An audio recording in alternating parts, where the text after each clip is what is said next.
Yesterday, I had a medical appointment, so I did not get to be here at 2. I was still being poked and prodded and checked out, and y'all be happy to hear I got a great big gold star for my healing and health efforts after my most recent surgery. So, yay!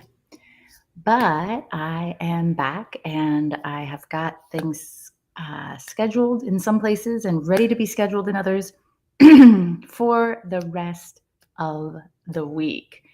Um, Again, we're talking about non monogamy this week in Little Quickies because we have coming up at the end of next week the It's Not Cheating event.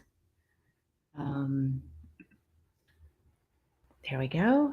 It's Not Cheating, notcheating.com. And yeah, super excited about that.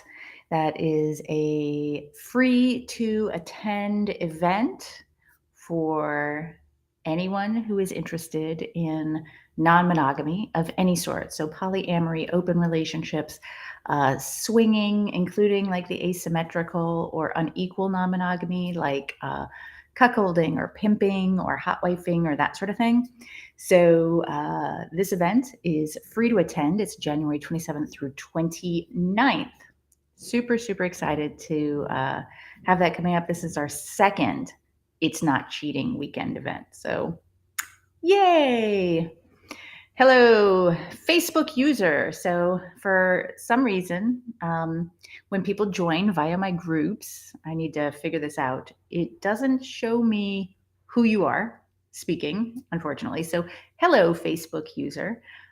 Whereas when people join me via like YouTube or via the pages, I do see your name. So sorry about that I won't be able to address you directly by name. But let's talk about non-monogamy. And let's talk about what's wrong with non-monogamy, because I really want to be clear here. I am not the sort of person who proselytizes.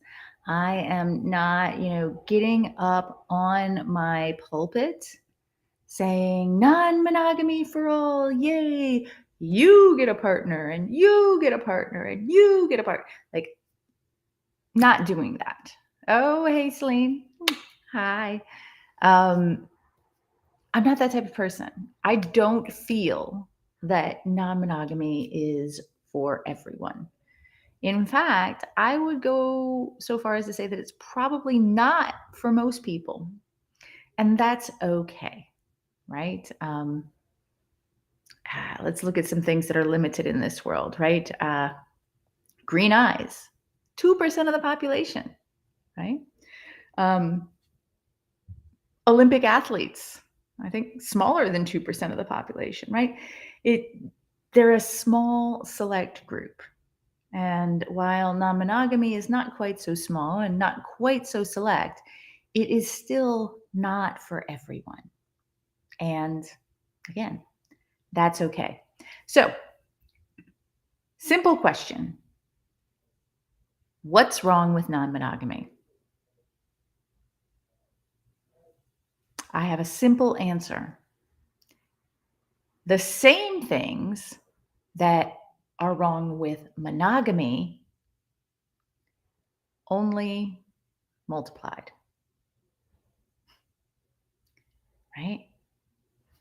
The only thing that is different, really, is that when it comes to monogamy, you're dealing with all of this relationship-y stuff, theoretically, with one person. And in ethical non-monogamy, you're potentially doing this with more than one person.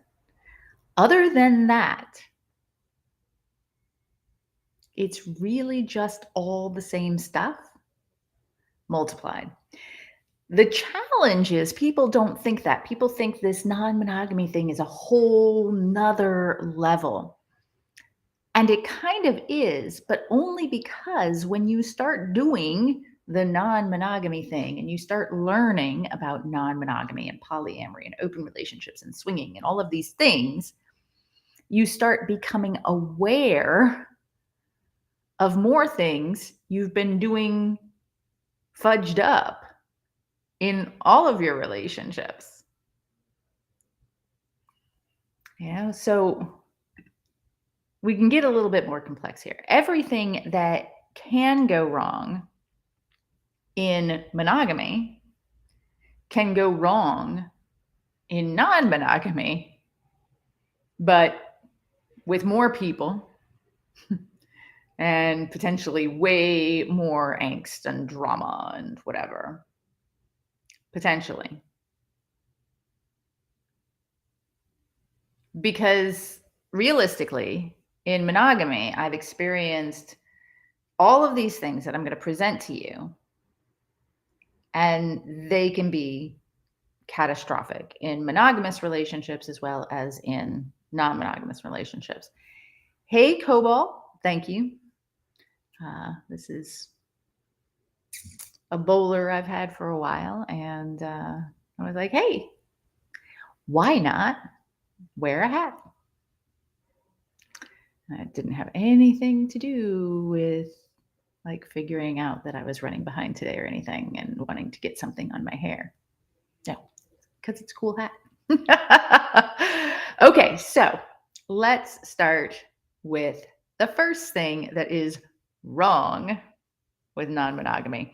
And I bet if you ask 10 people what is wrong or what could go wrong with non-monogamy, 7 of them are going to say jealousy, right?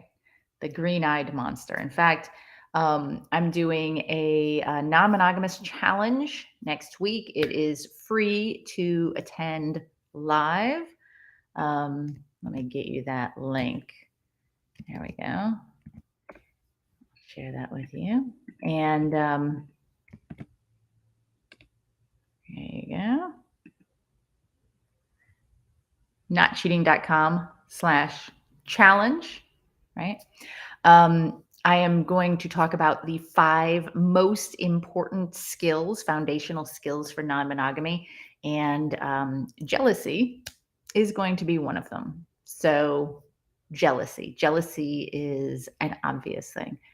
As Cobalt says, hit that like button and show me some love. Thank you for the reminder. I'm terrible about that. Hello, Sir Thomas. Always a pleasure to see you.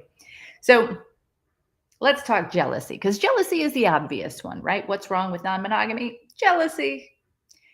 But interestingly, for myself, I've experienced more jealousy in monogamous relationships than in all of my non-monogamous relationships combined.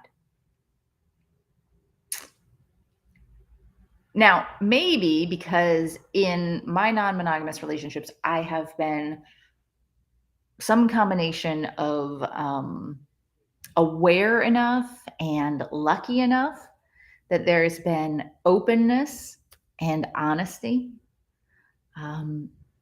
But the first time I remember feeling jealousy was with my first boyfriend when he came back from a trip to Germany. He'd gone to Germany, and he was showing me photos of, the people that he met on his trip.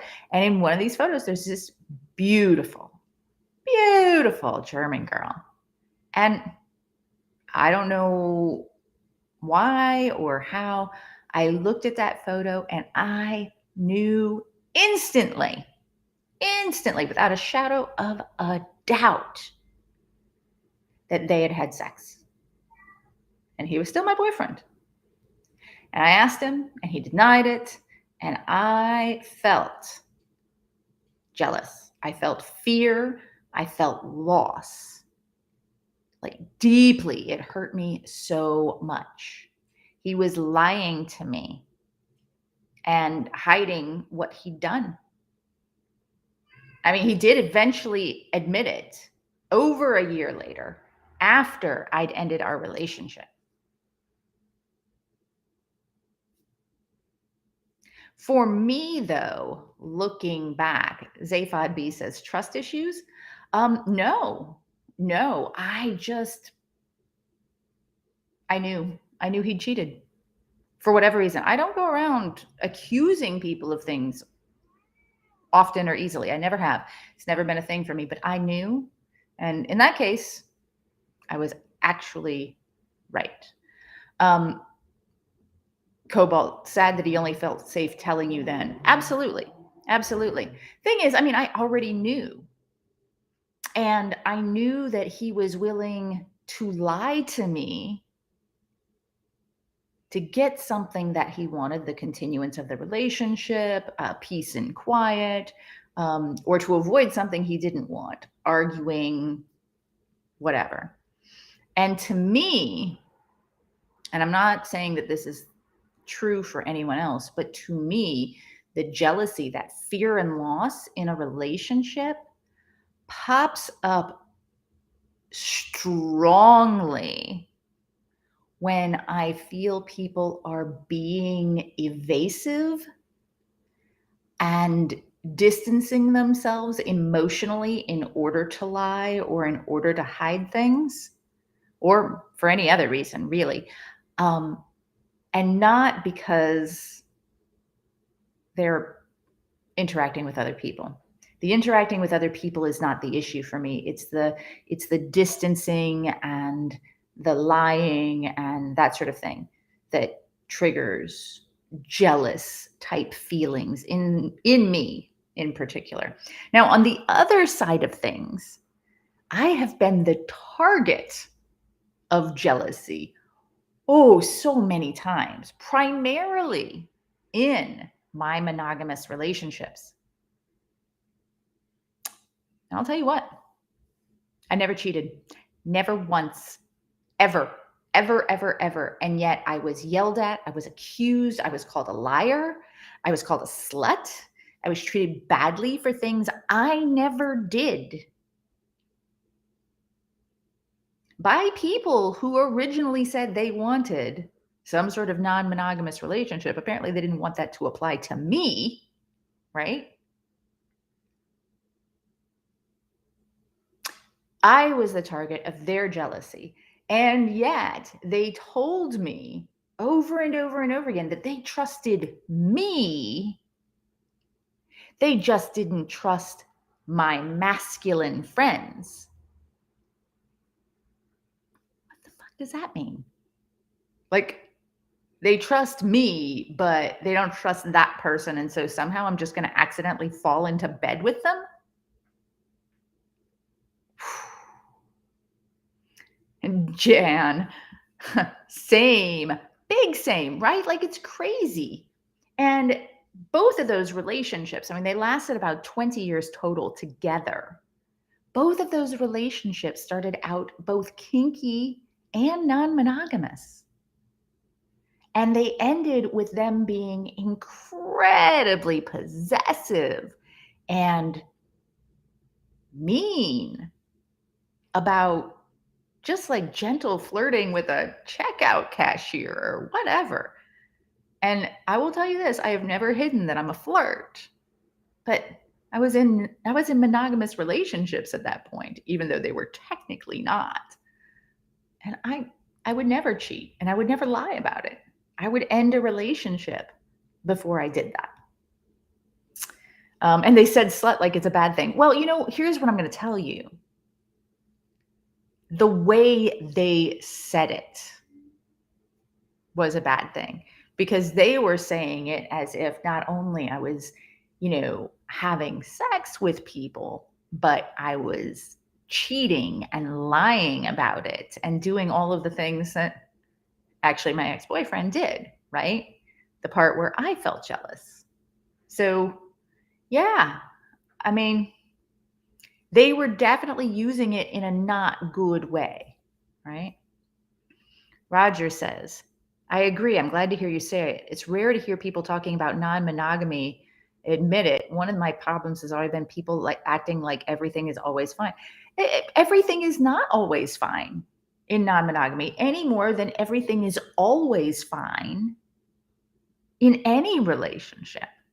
I can tell you that I'm personally happier and more well adjusted in a non-monogamous relationship, but it's not all like sunshine and roses and glitter unicorn farts, right?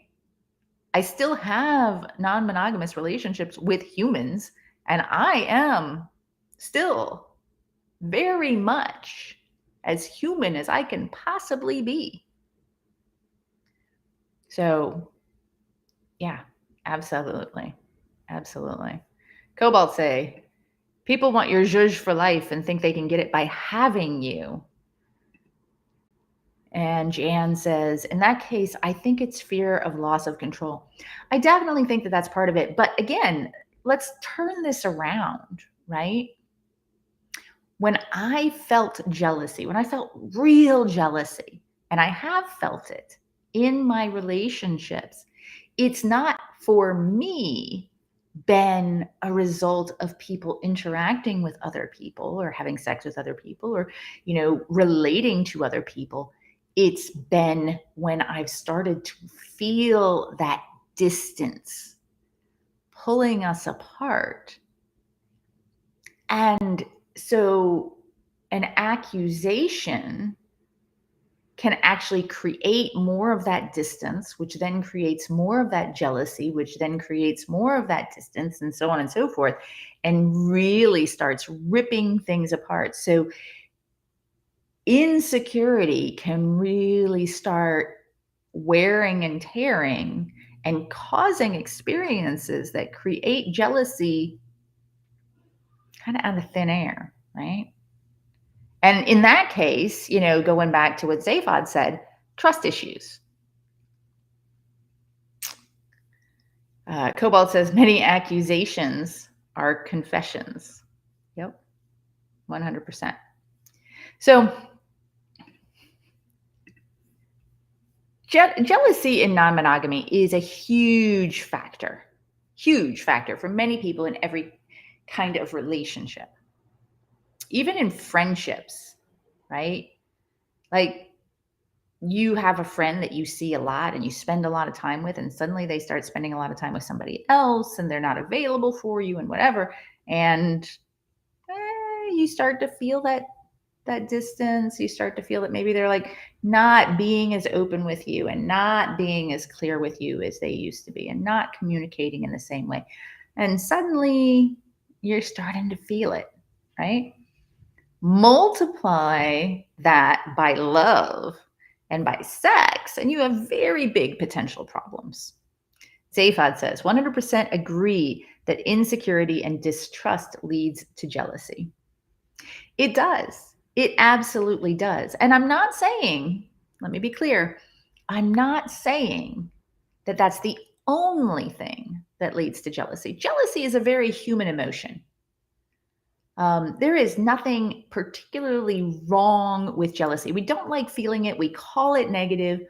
It is like every other emotion we experience, a signal from the part of our brain that we can't really talk to directly to us saying, there is something here you need to be looking at, right? In my case, it was, I feel he's lying.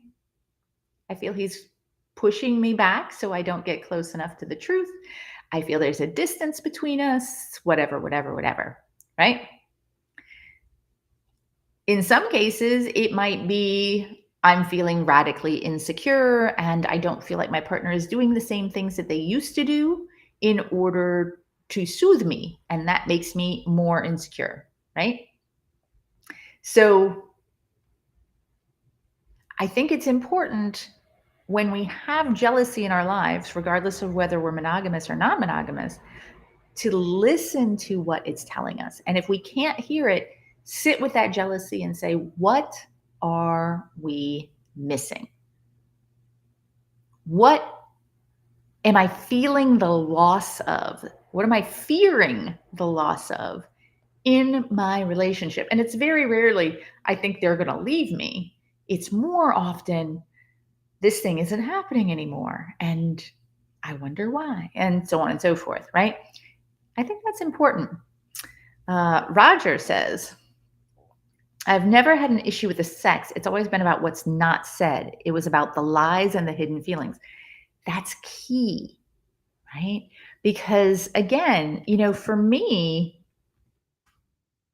I feel that the only way to really do non monogamy is to be ethical about it, which means communicating about it, talking about it, being open about it, and so on and so forth. And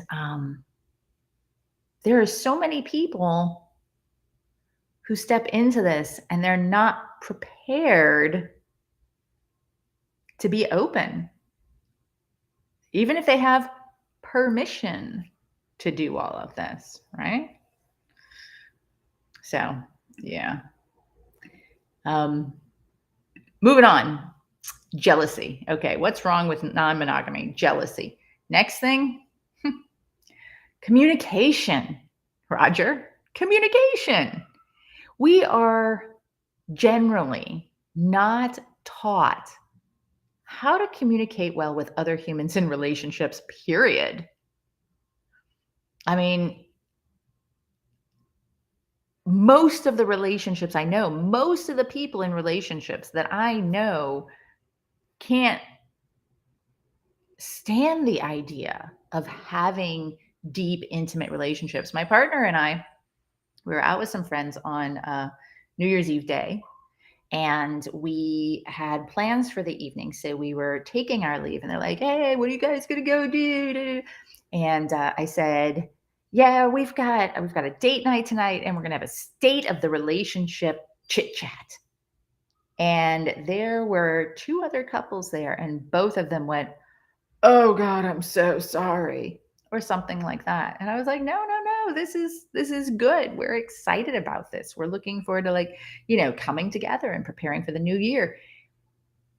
People don't like to communicate in their relationships. They think of like communication as a negative, as something that is hurtful and harmful and leads to strife. And that is a challenge.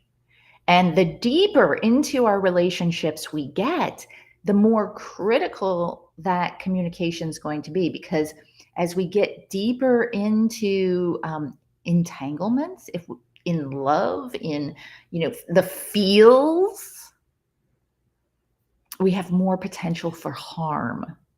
And communication is how we get around that. The more love and the more sex we have, the more communication is required to keep things going well. And in non monogamy, we might be having a lot of love and a lot of sex, or our partners are. And we're often not prepared with the tools we need to communicate well. And Jeanne just said so many people are not honest with themselves. How can they be honest with others? Exactly. So, or even like, how do we hold and tell our own truths?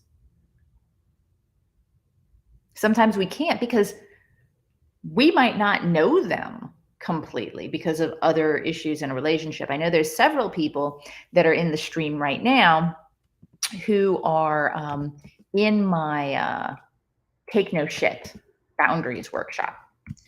And one of the things that a lot of people don't put time into in their lives is really figuring out, what are their boundaries? What is you? What isn't you? And the longer you're in a relationship, right? The longer that you are maybe giving up a little bit of this to keep the peace and giving up a little bit of that because it doesn't really matter anyway and they don't like it and so on and so forth, you lose track of who you are. And then when it comes time to communicate, you may not even know exactly what you're thinking and feeling, right? Joshua says they heard, "We need to talk." Dun, dun, dun. Yeah, totally. Exactly. We need to talk. Cobalt, how many of us were thanked by our parents for asking for what we want rather than punished? And let's just take this into adulthood. How many of us are thanked by our partners for asking for what we want? Like, seriously, something so simple. Hey, baby, I really, really need some romantic time, and I'm hoping we can fit it in this week. What does your schedule look like? Oh, my goodness. Thank you so much for saying that because things are crazy, and I might not have been able to set aside the time if you had waited any longer. Let's look at the calendar and figure this out. Right?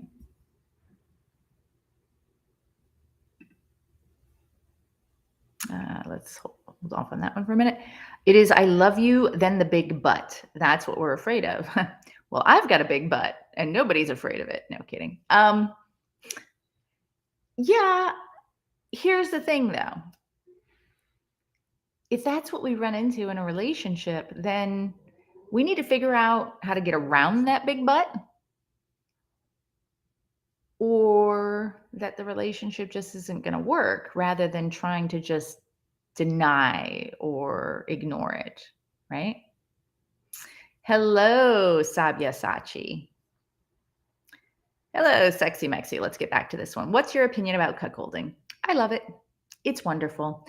And coming up next Monday, hashtag Cuck Week. If you go to cuckweek.com, you can get information on scheduling and so on and so forth. Going to be a big week-long event online to learn all about it from people all across the web for those who are interested. I'm going to talk about it a little bit in the weekend that's coming up.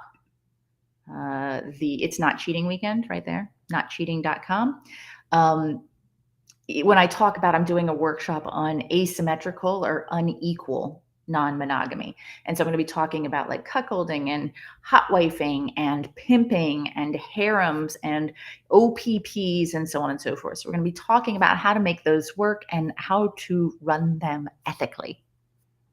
So, yeah. Cobalt says, radical idea. Thanks someone for setting boundaries. Not so radical, just not often done. Sabyasachi, welcome back after a long time.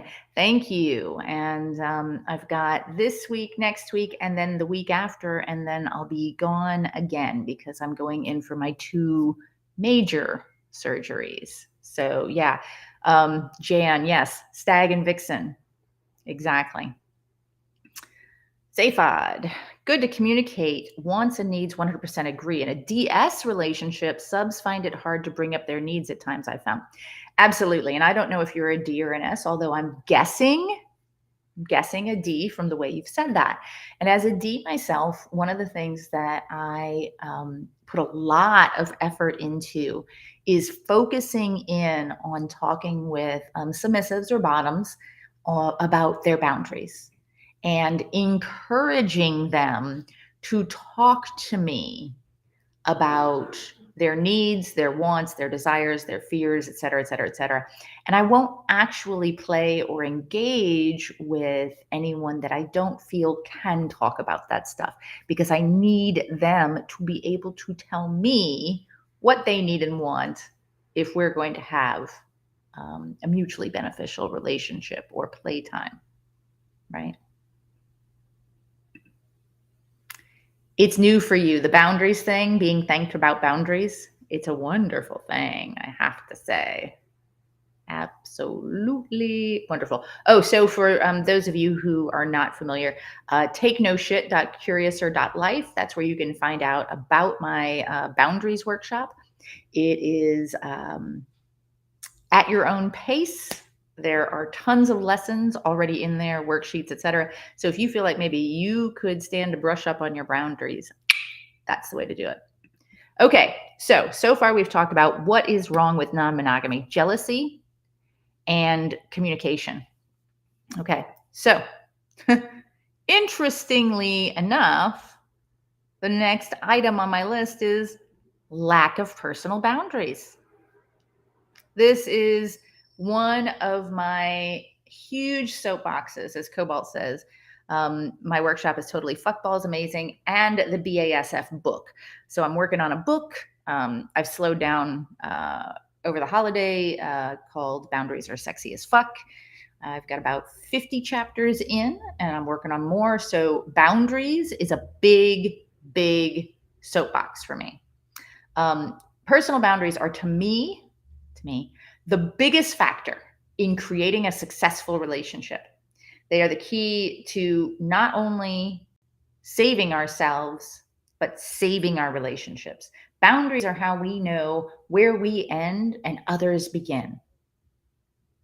They're where we set our limits and how we interact and what we're willing to accept in our lives.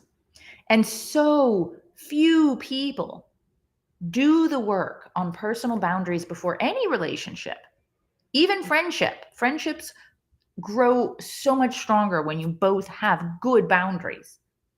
And the more intense a relationship, like adding in love and sex, pair bonding, for example, the more pressure there is on the boundaries, because the more intense you are, the more that desire to merge, to be alike, to avoid conflict grows. And then with non-monogamy and potentially multiple intense relationships, it's easy for boundaries to get crossed or squashed or ignored because there's just so much going on, right? So a lack of personal boundaries and non-monogamy is a huge issue. And I'm going to be doing a workshop this weekend, notcheating.com, specifically talking about boundaries in non-monogamy.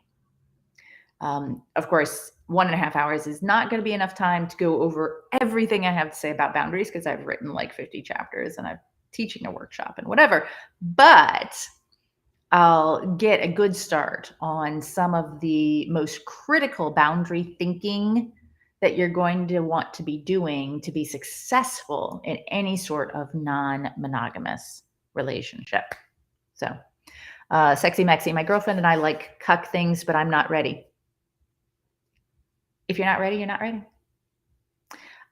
Do though check out hashtag Cuck Week and cuckweek.com, because again, there's a lot coming up over the course of this week, and you can learn from people who are doing this thing and maybe not make some of the same mistakes that we've made.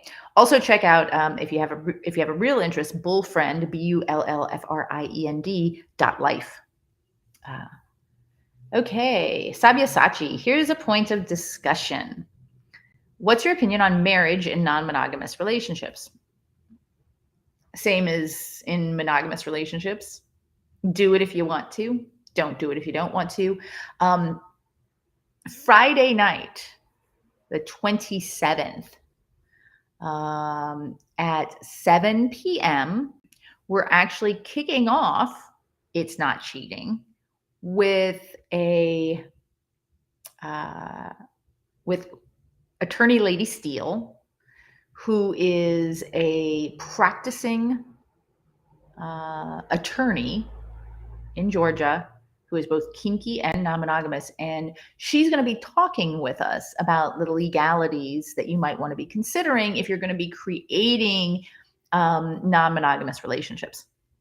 And so when it comes to marriage, it really depends, because like marriage grants you a whole lot of like legal bonuses, right?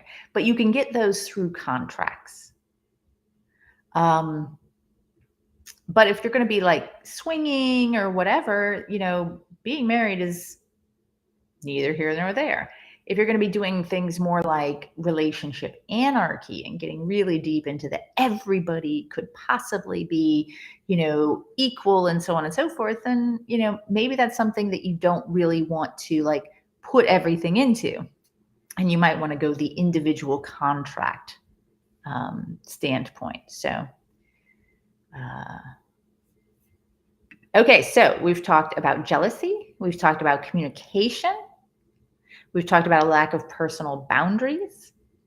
And then here's a big, big issue in non monogamy: lack of personal accountability. Most of us are not raised to be personally accountable. In fact, most of us are raised to do what other people tell us to do, to try to fit in and go with the flow. The media that we're constantly bombarded with on like Facebook and so on and so forth is often about how others treat us and how others push us around, and very rarely about how we allow ourselves to be treated or what we put up with. And so the way these things are phrased makes it so much easier to shift blame for actions onto others. Even our actions within our, you made me so mad, you hurt me so much, whatever it is. And when that happens, it makes us feel like other people not in our relationships even, have control over how we can connect and love and spend time and all things, right?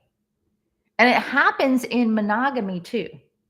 Every one of us has probably been in a relationship where someone, somewhere said that they would miss a date or an important event because their significant other person, not necessarily, if this is monogamy, it's not like their pair bonded partner, but like their mother, their brother, their best friend, their boss told them they needed something from them, right? So they canceled. The issue is not when that happens. It's when the partner does not take ownership and accountability for that and puts the blame on the other person, right? They don't just say, I have this conflict and I really feel it's important for me to spend this time with my brother. They'll be like, oh, my brother, he was just whining and bitching that he never gets to see me. And he was like, well, this is the only time that he has. And if I don't do it, he's going to be just like this. So I'm really sorry. But, he just, won't leave me be. Right.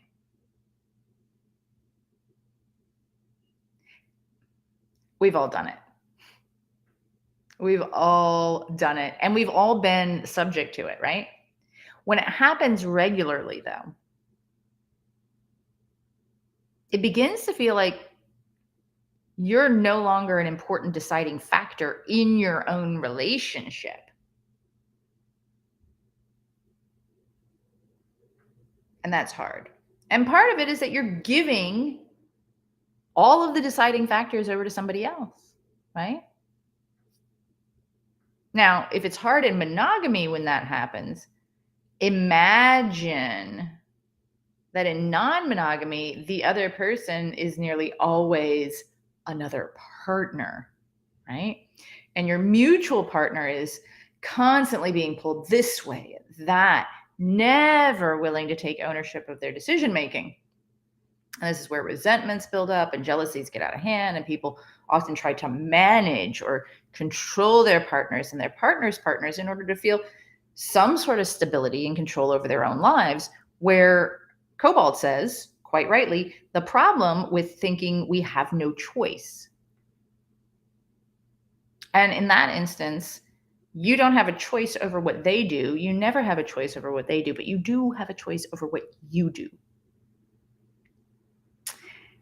And again, we're not raised to think or behave that way.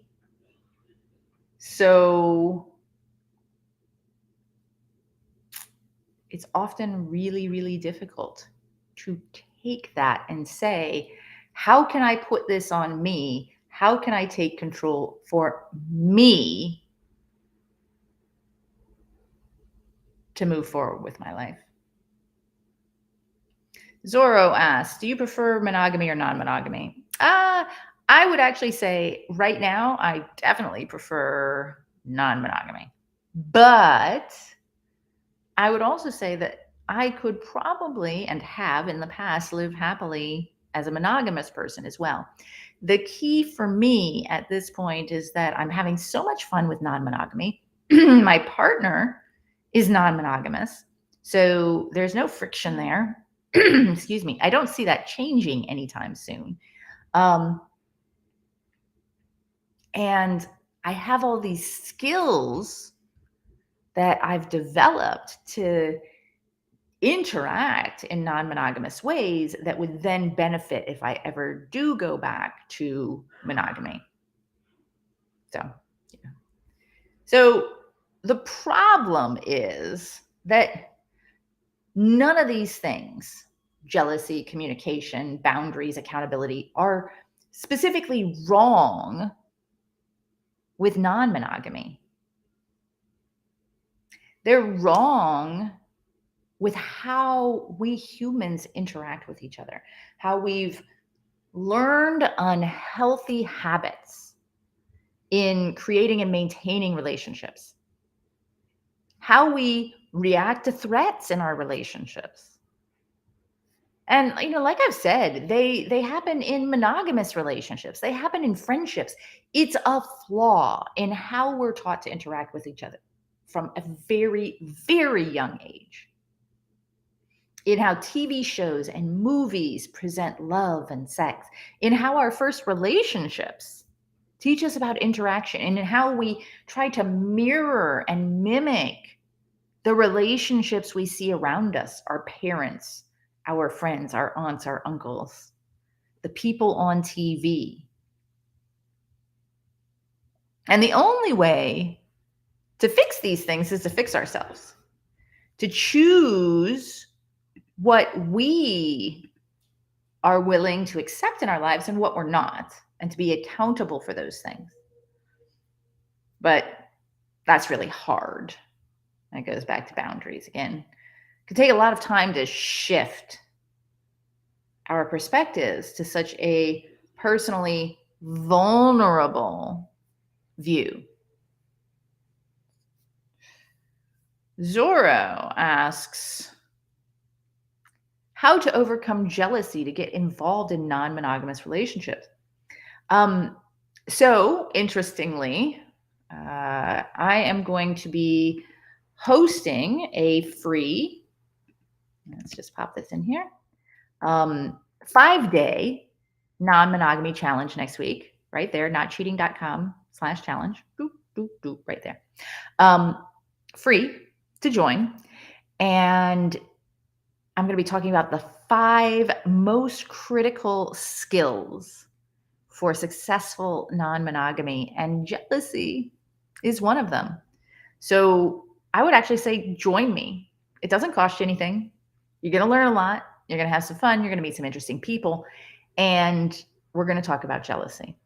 And I'm going to tell you how to engage with your jealousy, how not to react poorly from jealousy, and how and why you should make friends with your jealousy. So I would definitely suggest that, Zorro. Cobalt says, I heard once jealousy is a fear of impermanence. Remove the fear and jealousy is gone. But I still haven't learned how to get past the fear of impermanence. I don't agree with that. I don't. Because I'm not afraid ever of impermanence. People will be talking with us and they'll be like, oh my gosh, you are so adorable, the two of you. I just want to eat you up, how long have you been together? And I'm like, 9.5 years, almost 10 years. Like, oh my goodness. And you're still so cute. Oh. And I'm like, yeah, so far. So far. I'm not afraid of impermanence. The fear and insecurity of jealousy for me comes from that barrier of intimacy and communication. Like if we start growing apart, I'm okay with that. But if we start lying to each other, if we start putting up intentional walls, that's where for me, I don't like it. And I start feeling those type of things. My wife and I are only semi open because she cannot deal with jealousy. Any advice? Yeah, again, pop into both of you, pop into the notcheating.com challenge 5 days next week, Monday through Friday, 5 videos. We're going to tackle what I consider to be the 5 most critical skills when it comes to non monogamy. And one of those days, Wednesday, is going to be specifically focusing in on jealousy. Absolutely. 100%.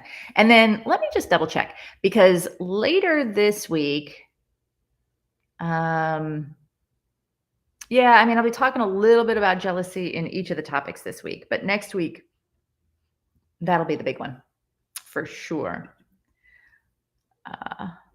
Zayfad, would living with one or more non-monogamous partners amp up many of the issues of communication, boundaries, and so on? I think that really depends. I live with my partner, and I mean, living together there's definitely things that go along with living together that make relationships easier, and there are things that go along with living together that make them more difficult, right? Like, because if you live together and you see each other every day and like, they fart at night or whatever it is, sometimes it's hard to keep like that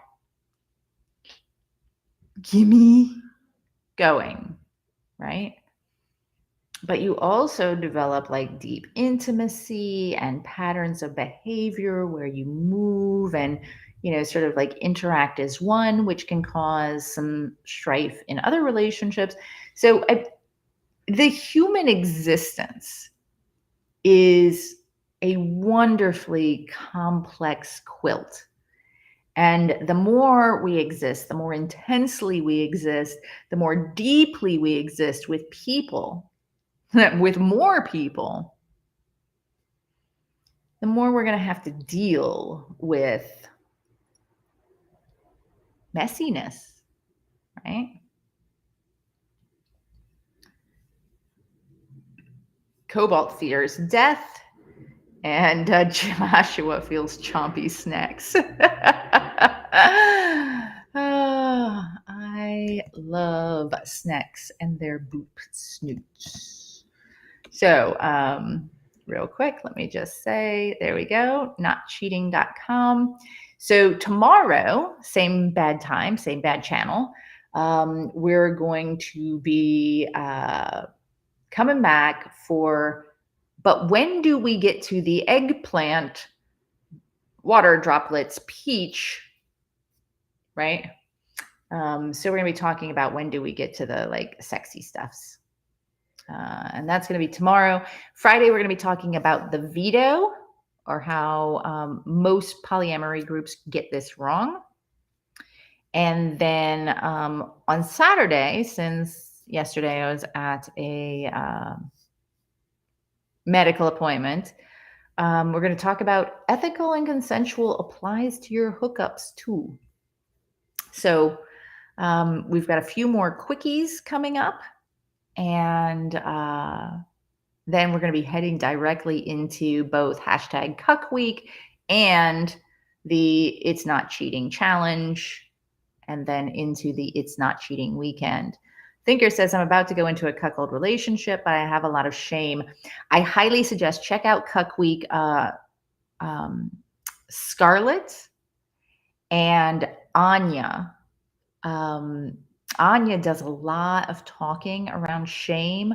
She and I at one point are hopefully going to get together and actually do a project focused in on shame.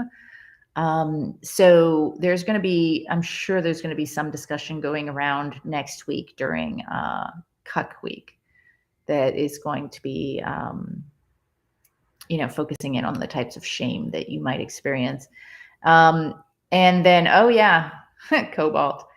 Cobalt says, Thinker, Nookie, that's me, did a workshop during the summer about using negative emotions in play. Yeah, so that's part of our Plus membership. If you have any curiosity about that, don't hesitate to reach out. You can, let's see, actually, you know what I should do? I should say hello at curiouser.life. And so if you'd like to reach out, hello at curiouser.life if you have any questions, or you can call or text 919-299-1108. Yes, Sabyasachi. Scarlett, oops, didn't mean to do that. Scarlett and Anya from the Flaming Yanni podcast, the Slut Sisters. And Anya has some really amazing, has done some really amazing work in, deep shame stuff, sexual shamanism, and that sort of thing. So, Cobalt, if you need to fix your account, you know what to do. Anyway, I will see you all tomorrow. Again, we'll be talking about, but when do we get to the nudge, nudge, wink, wink? Know what I mean? Know what I mean? And we'll go from there. So thanks, y'all. Have an amazing